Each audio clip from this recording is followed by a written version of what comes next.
The Crisis of Credit, visualized. What is the credit crisis? It's a worldwide financial fiasco involving terms you've probably heard like subprime mortgages, collateralized debt obligations, frozen credit markets, and credit default swaps. Who's affected?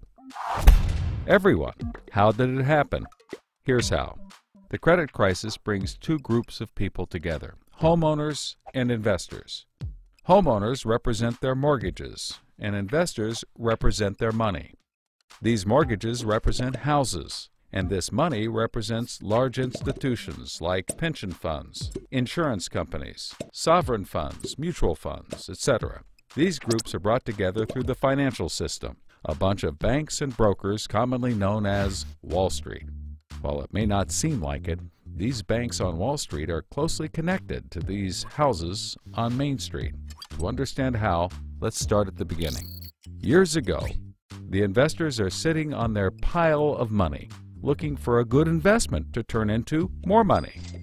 Traditionally, they go to the U.S. Federal Reserve, where they buy Treasury bills, believed to be the safest investment. But in the wake of the dot-com bust in September 11th, Federal Reserve Chairman Alan Greenspan lowers interest rates to only 1% to keep the economy strong. 1% is a very low return on investment, so the investors say, no thanks. On the flip side, this means banks on Wall Street can borrow from the Fed for only 1%. Add to that general surpluses from Japan, China, and the Middle East, and there's an abundance of cheap credit. This makes borrowing money easy for banks and causes them to go crazy with leverage.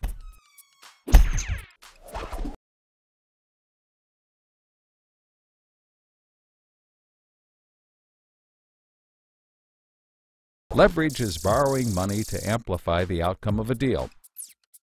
Here's how it works. In a normal deal, someone with $10,000 buys a box for $10,000. He then sells it to someone else for $11,000. For a $1,000 profit, a good deal. But using leverage, someone with $10,000 would go borrow $990,000 more dollars, giving him $1 million in hand. Then he goes and buys 100 boxes with his $1 million and sells them to someone else for $1,100,000. Then he pays back his $990,000 plus $10,000 in interest. And after his initial $10,000, he's left with a $90,000 profit versus the other guy's $1,000. Leverage turns good deals into great deals. This is a major way banks make their money. So Wall Street takes out a ton of credit, makes great deals, and grows tremendously rich, and then pays it back. The investors see this and want a piece of the action, and this gives Wall Street an idea. They can connect the investors to the homeowners through mortgages. Here's how it works. A family wants a house, so they save for a down payment and contact a mortgage broker.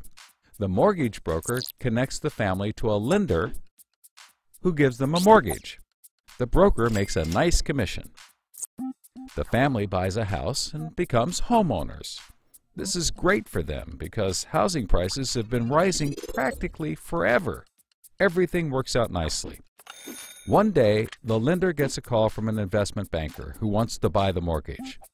The lender sells it to him for a very nice fee. The investment banker then borrows millions of dollars and buys thousands more mortgages and puts them into a nice little box. This means that every month he gets the payments from the homeowners of all the mortgages in the box. Then he sicks his banker wizards on it to work their financial magic, which is basically cutting it into 3 slices: safe, okay, and risky.